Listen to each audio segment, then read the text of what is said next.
The message tonight, the Middle East Peace Treaty. Look with me, if you will, in verse 3 of 1 Thessalonians chapter 5. Verse 3, Paul is speaking by the Holy Spirit, and he states, "For when they shall say, peace and safety, then sudden destruction cometh upon them as travail upon a woman with child, and they shall not escape." Go back up to the first part of verse 3 and underline the phrase, "For when they shall say, peace and safety." Now, without any question, our world is talking about peace more now than ever before in its history. The reality of world peace now seems to be in view.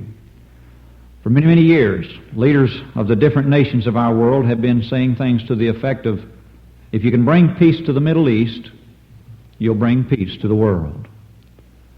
Now, without question, what happened in March of this year, 1979, with Egypt and Israel signing that historic peace treaty in Washington, D.C., with Jimmy Carter as witness, that without a doubt was not a coincidence, not an accident, but it was even a partial step towards fulfillment of Bible prophecy. Now, our world is saying peace is near. More than ever before, people are talking about it and hoping for it. When that peace treaty was signed, literally, it signaled a warning from God. I believe that is the most unusual warning from God that we've had concerning the coming of Christ since Israel became a nation in 1948. Now turn with me, if you will, to the book of Ezekiel, chapter 38, and let me show you what a full Middle East peace will be for the first 3.5 years of the tribulation period. That's when it'll be a reality. And we find it here in Ezekiel chapter 38. Now, nowhere in the Bible are you going to find a list of the nations that make up a full Middle East peace. But though you cannot find a list of the nations that will be involved with a full Middle East peace, you can find a list of the nations in the Middle East that will refuse to go along with it. You can find a list of the nations that will be against a Middle East peace settlement of any kind. And we have that list here in Ezekiel chapter 38. Now in Ezekiel 38 and 39, these two chapters primarily are God's prophecy concerning the time when Russia will attack the nation of Israel in the middle of the 7-year tribulation period. And literally this will be one of the things that will begin World War III. 3.5 years after Jesus comes at the rapture. And in verse 5 and 6, we have a list of the nations that are going to be aligned with Russia in the middle of the tribulation period. These nations will be pro-Russian, and they will help Russia attack the nation of Israel. All right, so here is the idea. The list we have here is the nations that are pro-Russian. And by finding out the nations that are pro-Russian and consequently will be refused to go along with a full Middle East peace, by a simple process of elimination, then you can find out what nations are not mentioned and come to the simple conclusion that these nations will be the ones to make up a full Middle East peace treaty. All right, let's see what nations will not be involved with the full Middle East peace. Look in verse 5 of Ezekiel chapter 38.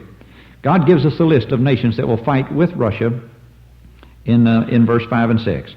Persia, Ethiopia, and Libya will fight with Russia against Israel. All of them with shield and helmet. All of them with weapons of war is the idea. Then notice also in verse 6, Gomer and all of his bands will fight with Russia against Israel. So will the house of Togarmah, the north quarters, and all of his bands, and many people with thee. Now let's take verse 6 very quickly, because verse 6, these nations mentioned here are not considered Middle East nations, but they are important and ought to be recognized. In verse 6, the first phrase, underline that first phrase, Gomer and all his bands. My Bible tells me that Gomer is the country that we today call Germany. Gomer and all of his bands will be pro-Russian during the tribulation period, if not before it. You say, well, preacher, Germany is a divided country. There are two Germanys. There's East Germany, which is communistic Germany, already in alignment with Russia, and there's West Germany, which is free Germany. And so there's no serious problem because East Germany is already pro-Russian, so that's already fulfilled. No, the problem is that God says Gomer and all his bands. That simply means that West Germany is going to be reunited with East Germany, and they will go pro-Russian. We're going to lose West Germany as an ally. Now, that's very interesting because on Easter Sunday, 1979, newspapers all over our nation, around the world, carried the unusual reports of a secret summit meeting that has been going on for months between East and West Germany and their leaders. This summit meeting has been discussing the possibilities of a reuniting of East and West Germany. Now, when my wife Betty and I and our family were in Germany preaching this summer of 79, while we were there, talk was being whispered everywhere we went concerning the fact of East and West Germany possibly being joined together once again as one people.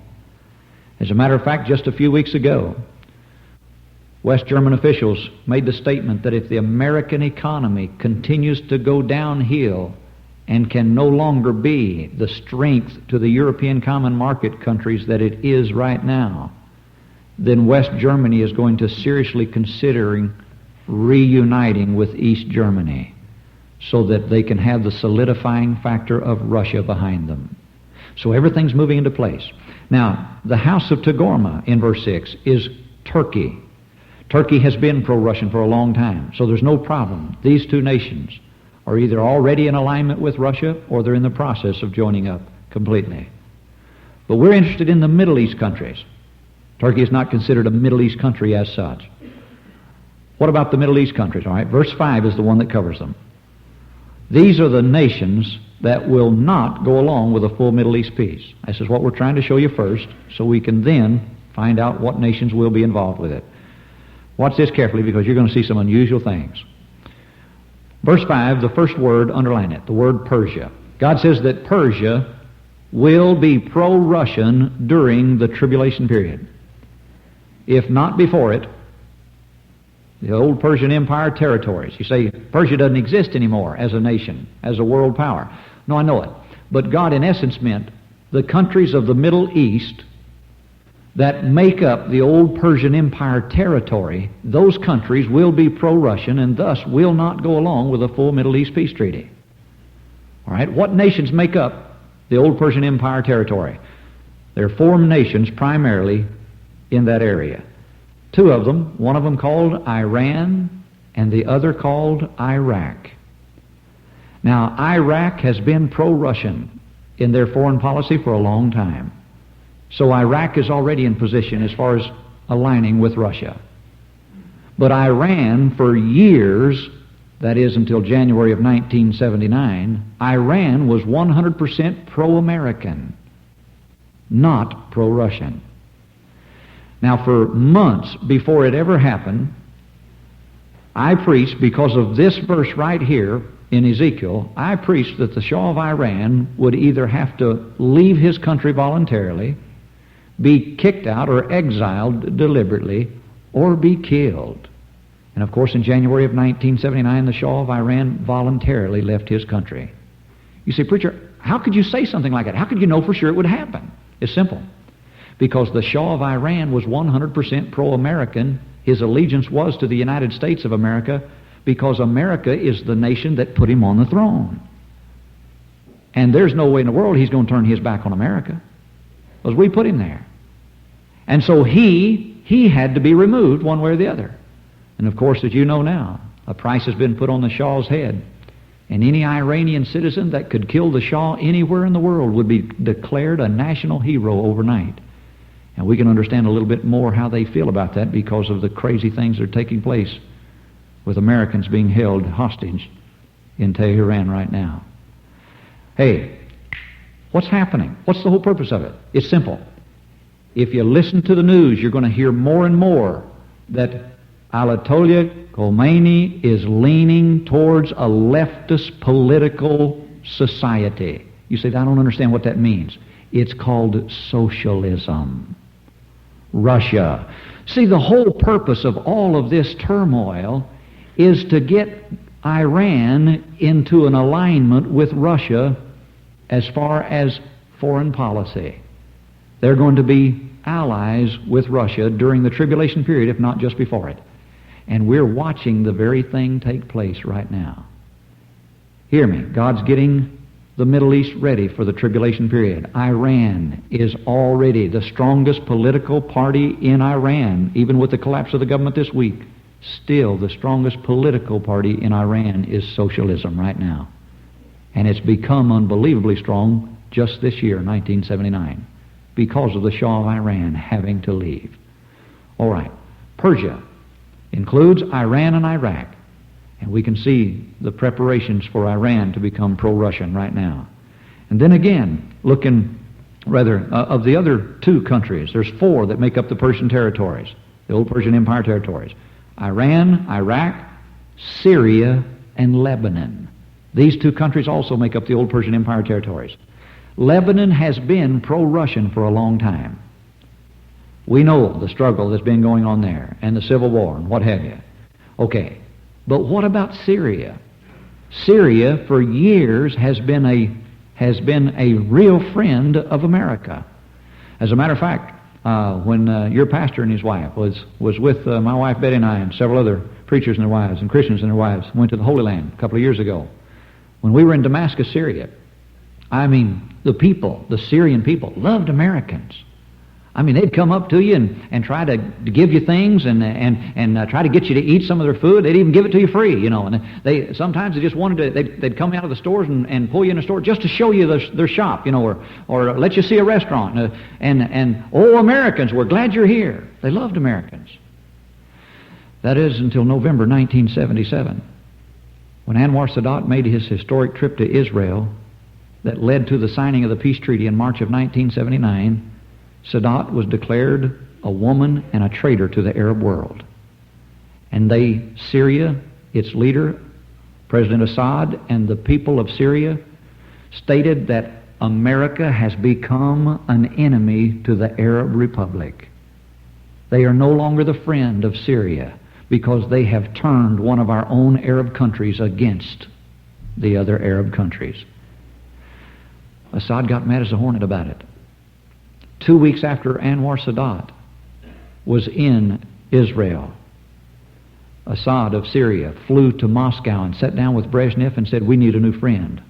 America has become our enemy. They have turned Egypt against us. And Brezhnev welcomed him with open arms. 2 weeks after that, the latter part of December 1977, President Assad of Syria went to see the president of Iraq. And he sat down with him and suggested that Iraq and Syria join their two armies together. The reasoning behind it was this. He stated, we've lost the Arab army called Egypt. The largest Arab army in the Middle East was the Egyptian army, the strongest. And he said, we've lost them. They've become traitors. And that makes it possible now for Israel to attack Syria or Iraq, one or both, and if they do, Egypt will not come and help us anymore. As a matter of fact, Egypt has become such a traitorous country, and Sadat's such a woman, for all we know, he might help Israel destroy us. So we've got to join our two armies together, the armies of Iraq and Syria, and make them become one army for sure, or we could be destroyed in the near future. He then went on to suggest to the president of Iraq, not only should we join our armies together, but he said we ought to seriously consider joining our people and our two nations together and becoming one people and one nation. But he said, let's take it a step at a time and join the armies together first. Now, with that thought in mind, turn with me, keep your place in Ezekiel chapter 38. Turn with me to the book of Isaiah chapter 19.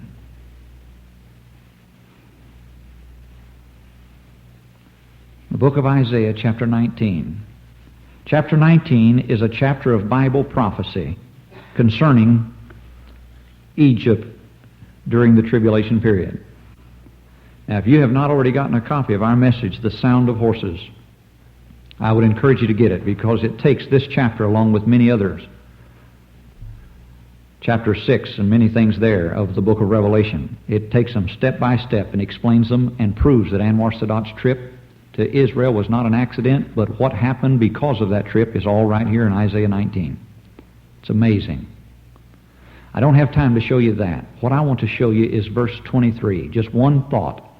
This did not become a reality, a possible reality, until this year, 1979. Now please recall, what did President Assad of Syria recommend to the President of Iraq? Let's join our armies together. Let's become one nation and one people eventually. For what it's worth, on March of 1979, the Jerusalem Post, the leading newspaper in Israel, carried a large article concerning the fact that as of March 1979, the Iraqi army and the Syrian army are now considered to be one army. They've joined together. The article then went on to state, not only have the two armies been officially joined together now, but talks are now underway discussing the possibility of these two nations joining together to become one people and one nation. And they are even considering a uniting in the near future. Look at verse 23 in Isaiah 19. In that day, or during the 7-year tribulation period, if not just before it, this will be true during the 7-year tribulation period. In that day shall there be a highway out of Egypt to Assyria. Underline that whole phrase. In that day shall there be a highway out of Egypt to Assyria. Now watch. Hey, because of the peace treaty being signed between Egypt and Israel in March of this year, 1979, we now understand how a highway could be built running from Egypt through Israel to a nation called Assyria. Because the borders are opening up between Egypt and Israel. Anwar Sadat once again was in Israel in September of 1979. And the borders are opening up more and more. The recent resignation of Moshe Dayan, Moses Dayan, that's what the word Moshe means. His resignation was simply to get Menachem Begin to quit dragging his feet, because most of the people of Israel want peace now. They're tired of war. They want it to be finalized. So everything's moving for the possibility of the opening of borders between Egypt and Israel and an enlarging of the peace treaty and peace effort that's going on. All right, now watch. But the problem with the whole idea of verse 23 is this. God says that during the tribulation period, if not just before it, at least during the tribulation period, there will be a highway that'll be built that'll come from Egypt through Israel to a country called Assyria. The only problem with verse 23 is that there's no such country called Assyria. There hasn't been a nation called Assyria since Old Testament days. You say, well then, the thing doesn't make sense, does it? Well, it didn't until March of 1979. Because Syria and Iraq, the Jerusalem Post went on to state, not only hope to have a uniting of the nation and the people in the few months ahead, but it went on to state they are also considering picking one name for the new nation, and the name under consideration is Assyria. We're getting ready for the birth of a nation called Assyria. But it doesn't have to be reality until after Jesus comes. It could happen before. I don't know. But I could stop right here, and that'd be enough to prove to me that, thank God, it can't be long till Jesus comes. Jesus is coming. Turn back to the book of Ezekiel chapter 38. Ezekiel chapter 38. Verse 5. The Persian Empire territories comprised of Iran, Iraq, Syria, and Lebanon. They are already joined with Russia, two of them, Iraq and Lebanon. The other two countries that make up that old territory are in the process of becoming pro-Russian.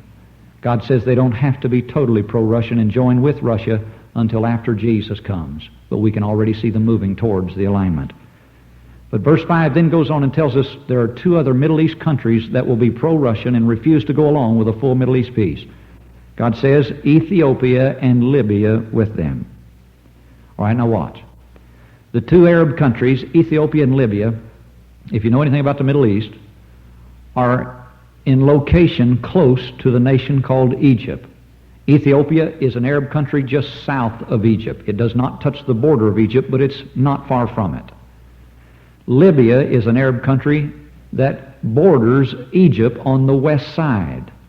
It actually does run right along side by side with Egypt.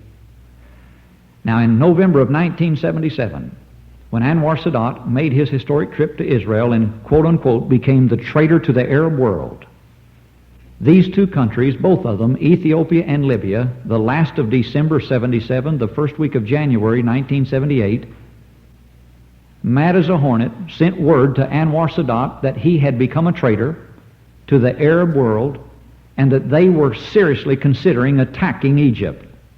Now, it's a good thing they didn't, because Anwar Sadat would have probably stomped the daylights out of them, because he had the biggest Arab army in the Middle East.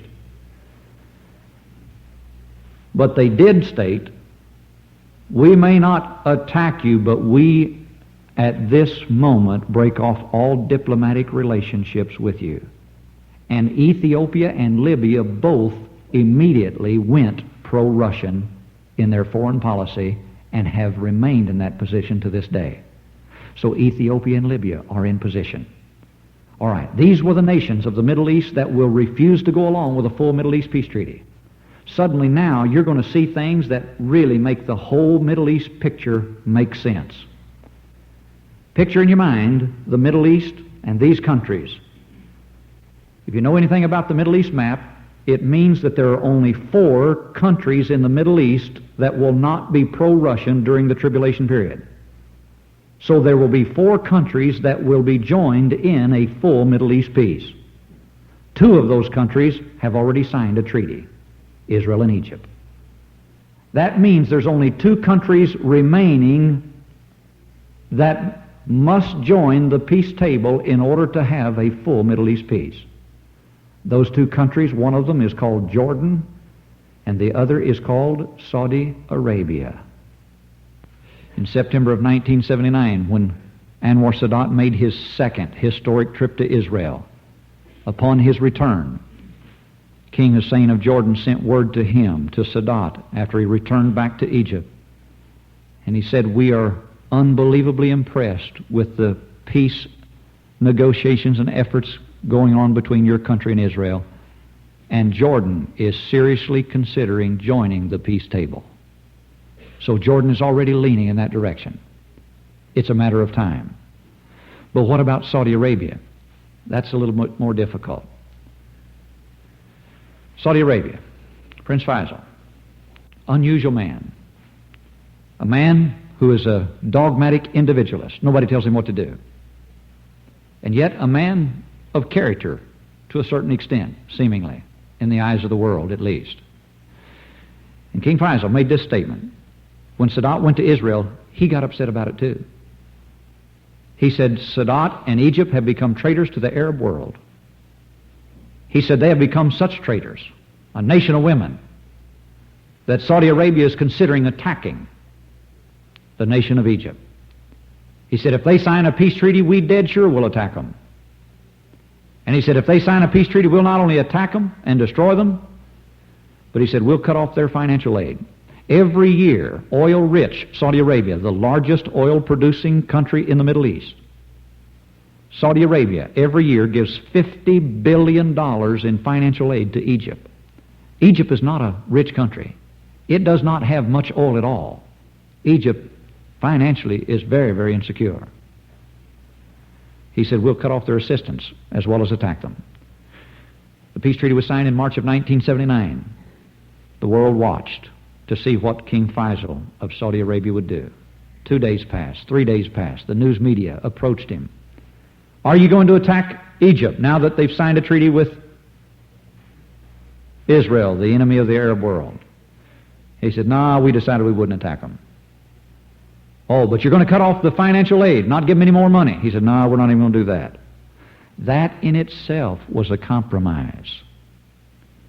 One of the reasons for the compromise is because King Faisal is beginning to realize that he needs a friend in the Middle East. In October of 1978, King Faisal underwent open-heart surgery in Cleveland, Ohio. America has bent over backwards to be the friend of Saudi Arabia. For Jordan and Saudi Arabia both, in January, in February, and the first part of March before the treaty was signed, the last of March 1979, Jimmy Carter, our president, sent Secretary of Defense Harold Brown 3 different times to visit with King Hussein and King Faisal, trying to encourage them to join the peace table when the treaty was signed in March. They failed. They would not join. Watch. But God is working to force Saudi Arabia to the peace table. You say, how do you know that? It's simple. All you got to do is know the Bible and watch the Middle East. Think with me for a second. 1979 already has been an unbelievable year. Most Americans do not know it, but 3 times in the early spring of 1979, we came close to World War III. 3 different times. The reason being is this. You've probably heard in the news concerning 2 little Arab countries called Yemen and South Yemen. Now, these 2 little countries are being compared with the idea of North Vietnam and South Vietnam. Now, though the nations are called Yemen and South Yemen, they're now being called North Yemen and South Yemen because we understand about the Vietnams and we can get that thing pictured. The only difference is that in the Yemens, Russia is the ally of South Yemen instead of North. So it's kind of North and South Vietnam reversed as far as allegiances. So South Yemen is the friend of Russia and is receiving all of the military aid and weaponry, missiles, planes, tanks, and what have you, as well as military power, manpower and advisors and so forth from Russia. North Yemen is the good one, so to speak. So North Yemen is the good guys, South Yemen is the bad guys. Just want everybody to know which one's wearing the white hat, so you can keep the whole thing clear in your mind. What's the problem? All right, here's the problem. Saudi Arabia, large, giant country that it is, oil-rich, richest in the Middle East. Saudi Arabia is bordered on the north by Iraq, who is already pro-Russian. Iran is north of Iraq, and just north of Iran is Russia. So Russia knows they're going to get Iran, and they've already got Iraq. The next step is Saudi Arabia. What they're doing, what Russia's doing, is putting a vice squeeze play, so to speak. They're going to squeeze Saudi Arabia into their camp. With Iraq, and now Syria, army joined with Iraq, they're going to force Saudi Arabia from the north, and then use South Yemen to conquer North Yemen, and then squeeze Saudi Arabia from both sides, because South Yemen and North Yemen are the 2 countries that border the southern end of Saudi Arabia. You say, who's on the west? Jordan. But Jordan has already shown that they're going to the peace table. So Jordan is not going to be considered much of a help because they never have been involved too much in the wars in the Middle East anyway. Well, who's on the east side of Saudi Arabia? Nobody. The Persian Gulf is there, and the Indian Ocean. So Saudi Arabia is suddenly in an awkward position. Russia's squeezing them. Hey, the whole idea. Russia says to South Yemen, attack and conquer North Yemen so that together you can make one big wave with Iraq and we'll conquer all of Saudi Arabia. It got so serious that in February of 1979, President Carter, overnight, without asking Congress anything about it, did not ask 1 ounce of permission. During the night, in February of 79, President Carter sent planes, tanks, and missiles to Saudi Arabia as the civil war raged between the Yemens.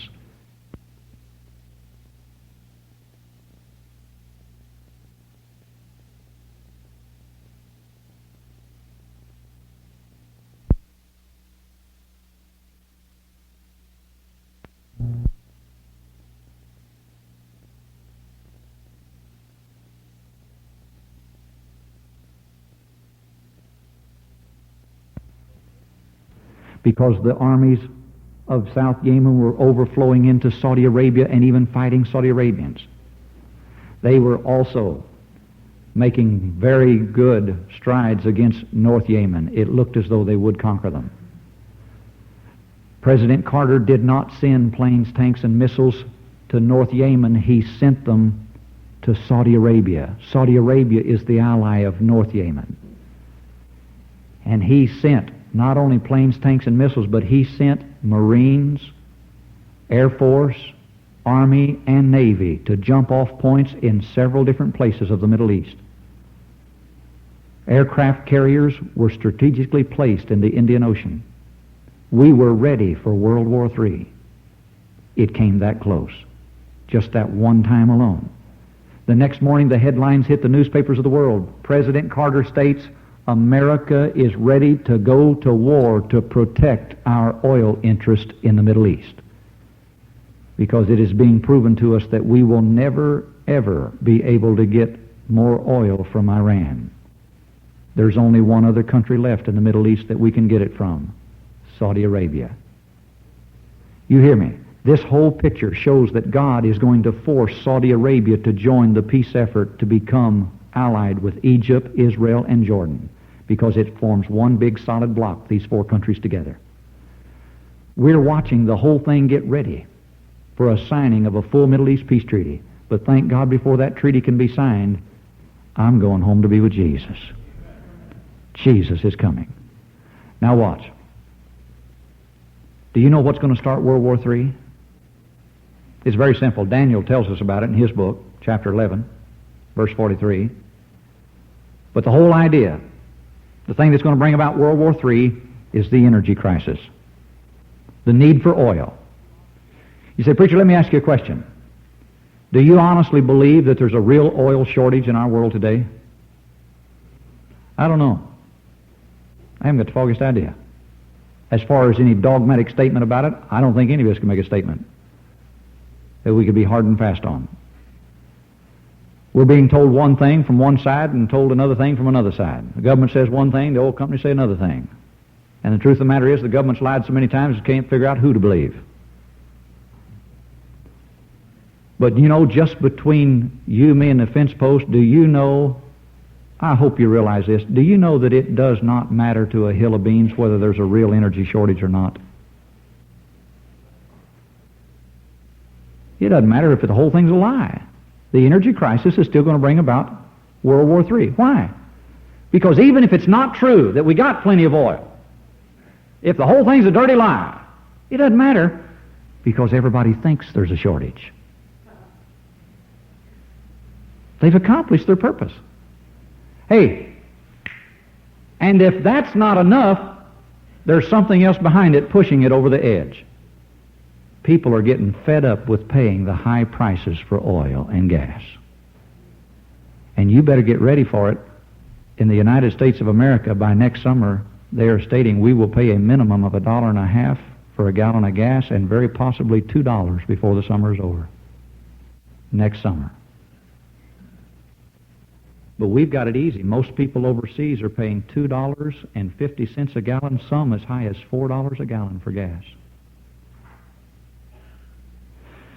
I find it interesting. Russia has produced its own oil for a long time, been self-sufficient. In July of 1979, while in Germany, the American Armed Forces Radio Service came on with a news statement stating that Russia's oil production has peaked.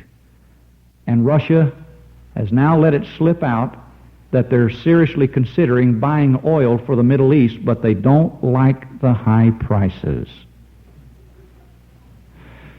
What's going to bring about World War III? Here's the thinking.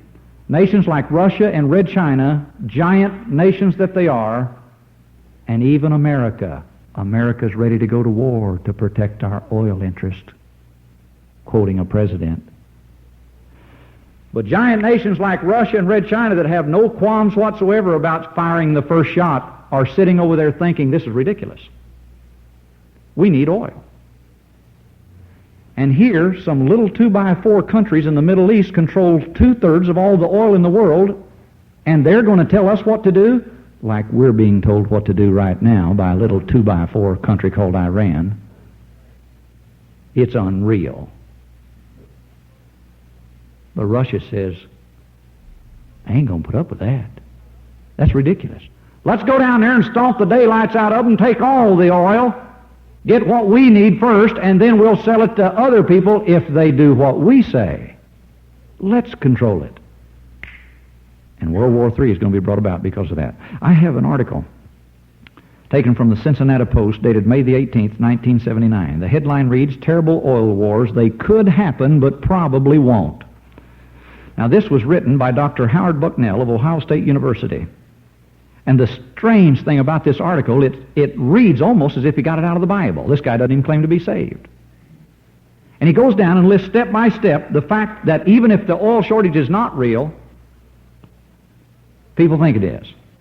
And the big countries are saying, we ought to control it. That way we wouldn't have to pay a dime for it. We could get what we want free. And then we could sell the rest as we wanted to. He says all that, and he closes his article stating, he says, now this could happen, but I don't think it's really possible. This was on the front page of the Cincinnati Post in May. It's almost like God was warning us.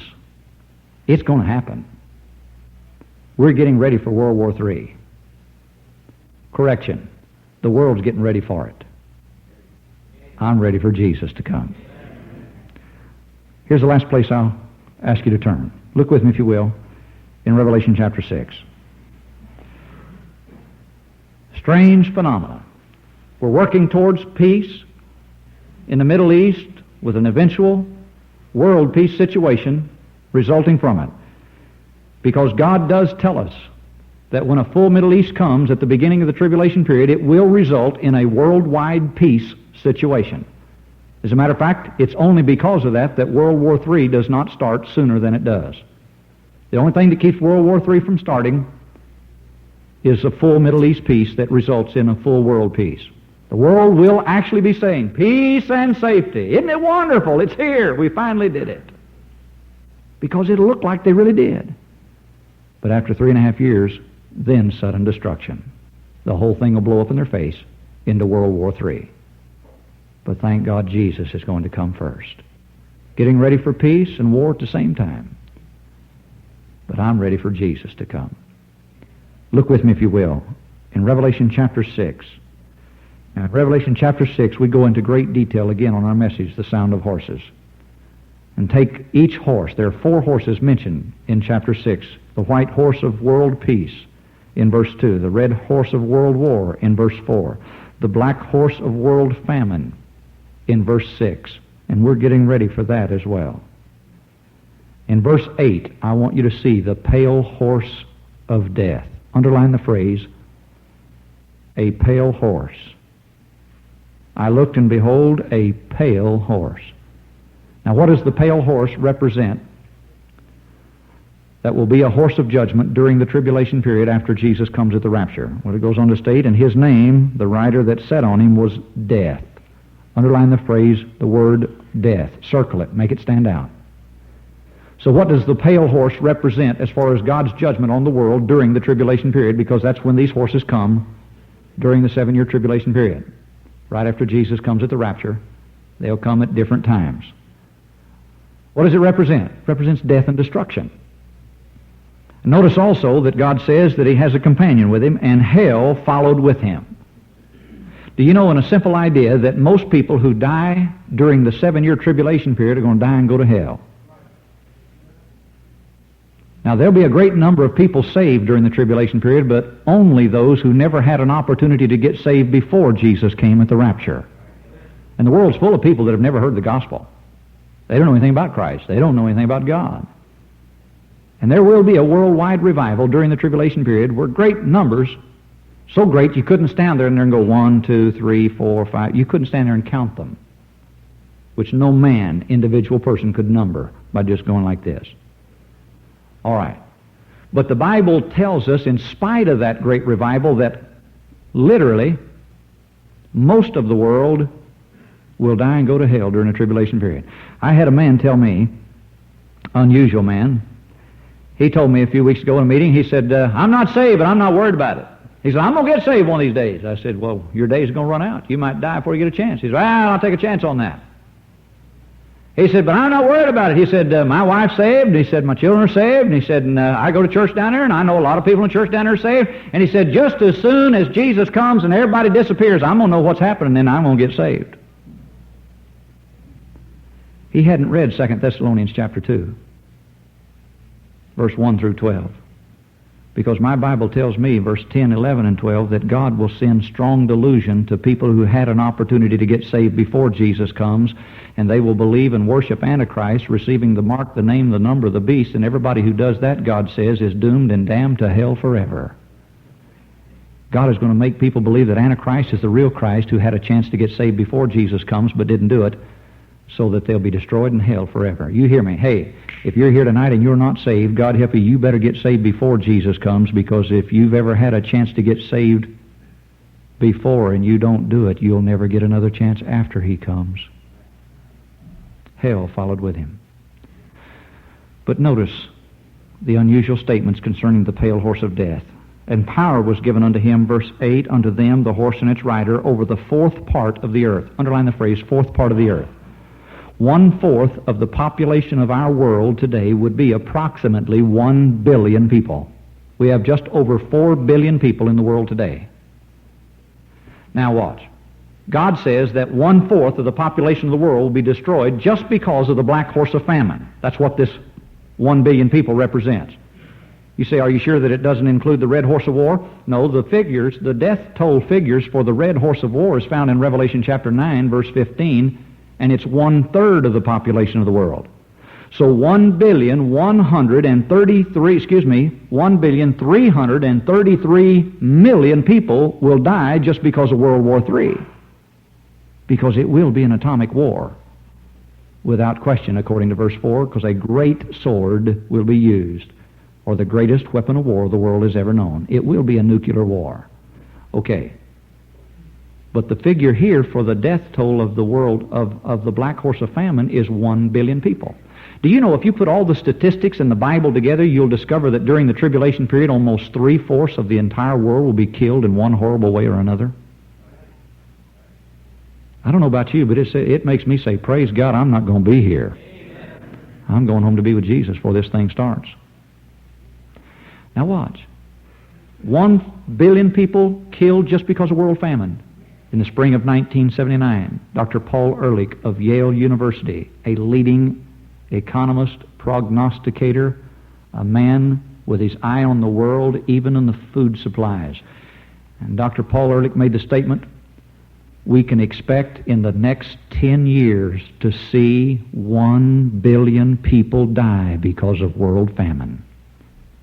Everywhere you turn, you are hearing of millions starving in Ethiopia, in Africa, in India, in China, in Cambodia, and on the list goes. Every day multiplied thousands die of starvation in our world. You see, the reason America's had it pretty easy is simply because of the fact that we grow 60% of all the food in the world right here in America. We've only got 200 million people. There's over 4 billion people in the rest of the world, and 4 billion people have to live on 40% of the food. But our day's coming because God's taking away our food supplies. I read an interesting article in Parade magazine, September the 30th, 1979. You may have seen it. It's talking about superbugs. Did you see it? Grasshoppers, budworms, and all other kinds of insects that feed on crops are absolutely unaffected by chemical poisons. They have become immune to them in America. it doesn't affect them anymore. And they're multiplying by the billions. And agricultural experts state that even if we had good weather, which we don't, we could lose every bit of our crops in the next few years just to insects. Hey, strange things are taking place. God's taking away our food. Food prices, when we traveled around the world preaching around the world this summer, my family and I, my wife Betty and I, and our 3 children, 5 of us all together, everywhere we went, anytime we sat down to a meal, we paid an average of $50 for one meal. We got it easy here in America. And that one $50 meal, that's watching it. One $50 meal was nothing more than a plate of spaghetti, a tossed salad, and a glass of tea. Food overseas is unreal. Hamburger meat in Japan right now is selling close to $18 a pound. If you want steak in Japan, you'll pay $35 a pound for it right now in Japan for steak. They don't have steak houses like we've got that we go to and can feed a whole family for $15, family of 5, $15, $16, $17. In Japan, we got sick and tired of eating rice. We'd been eating rice for 2 solid weeks, and we'd had rice up to here. And I told Betty, I said, we're going to go out and buy a steak, and we're going to sit down to an American meal.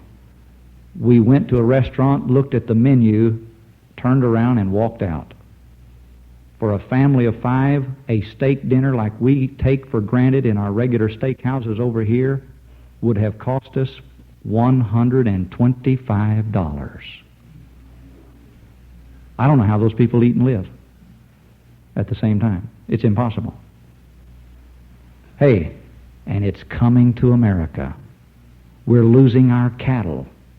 Beef supply is lower in the United States of America than ever before in history of our country. God's taken away our food. World famine is coming. 1 billion people will die just because of world famine. How will they die? Here's what I want you to see. Look with me, if you will, as we close. And power was given unto them over the 4th part of the earth. How will they die? You say, well, they'll die of starvation. Oh, no. There's several ways to die in famine. Here it comes. Over the 4th part of the earth to do what? To kill with sword. Underline the phrase kill with sword. It means to kill with a weapon of war of some kind. You say, I don't understand. What's it mean to kill with sword? Look, you let famine get bad enough, and I'll guarantee you people will kill to feed their family or just even themselves. They'll murder each other. My Bible tells me that famine got so severe in Bible days that parents even killed and ate their own children. And it's going to happen again in the world. And I'm sure cases of it have already taken place that we just don't know about. Hey, never before in the history of our nation are families planting more gardens than they are right now. In major cities even, vacant lots are being turned into community gardens. And I'll guarantee you, with food prices escalating at the astronomical rate that they're going, within another year or 2 at the most, you can expect to see armed guards on gardens around the cities and even in the suburbs. Because people will steal, and others will murder to keep them from stealing their food. The food supplies are about to be taken away from us. Again, God says, and with hunger, underline the word hunger. That means they'll simply die of starvation. Millions will die of starvation. So starvation does enter into it. Again, look at the next phrase. And with death, underline the word death. The word death means diseased death. Have you noticed that old diseases are returning?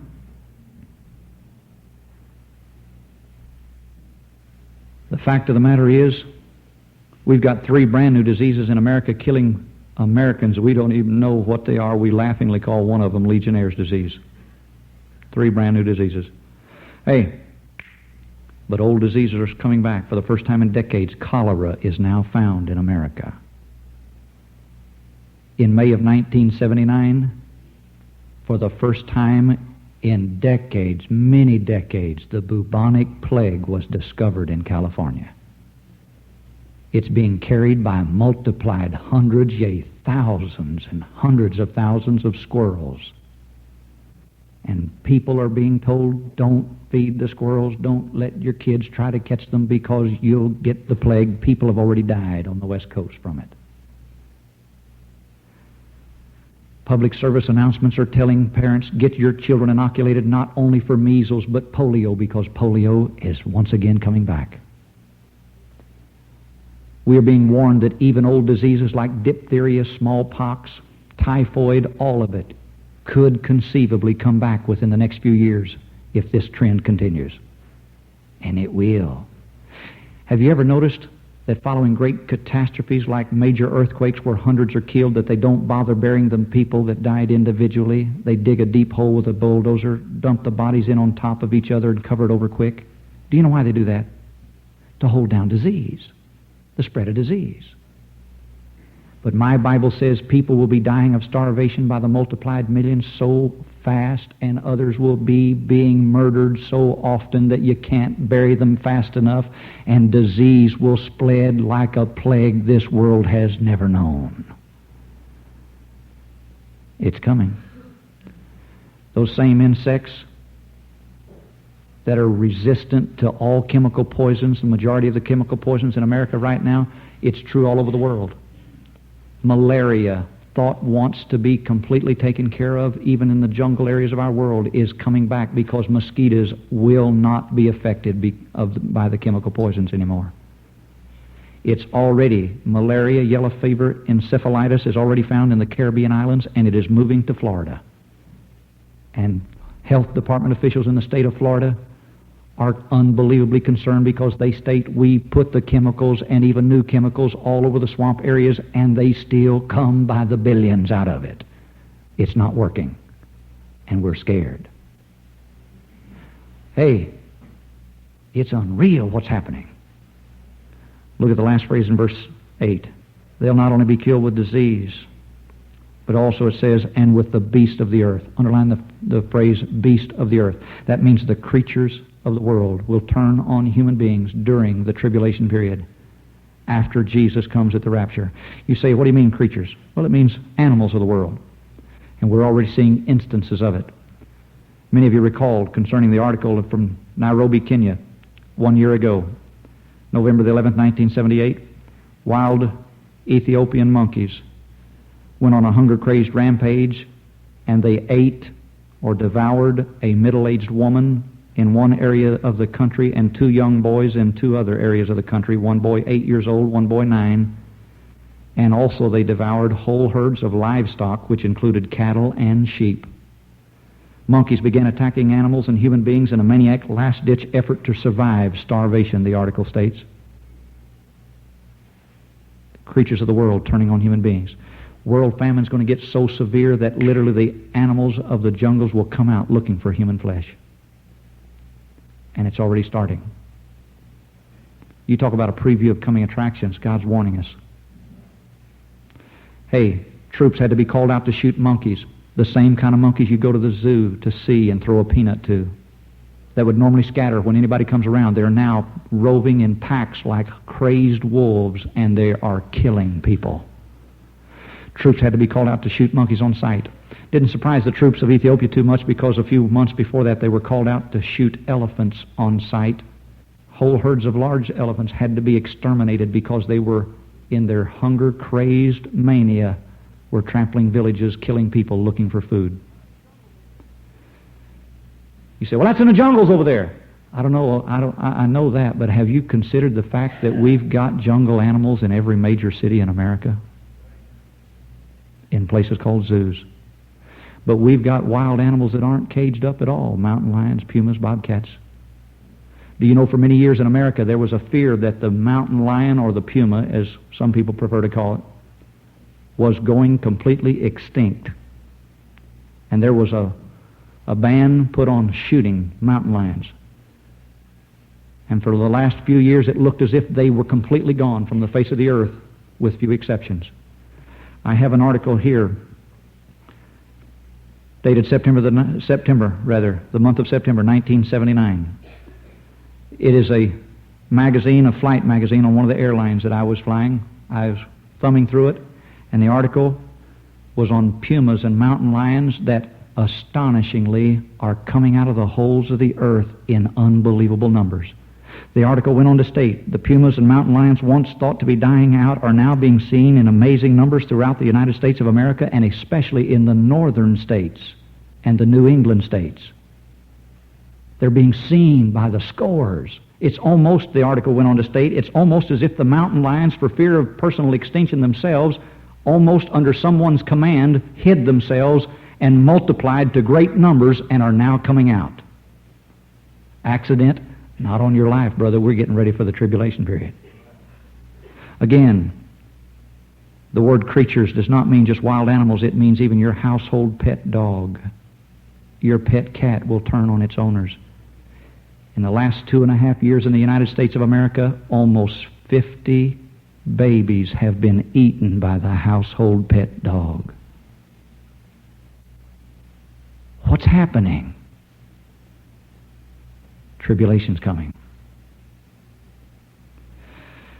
Have you heard of the killer bees yet? Coming from South America?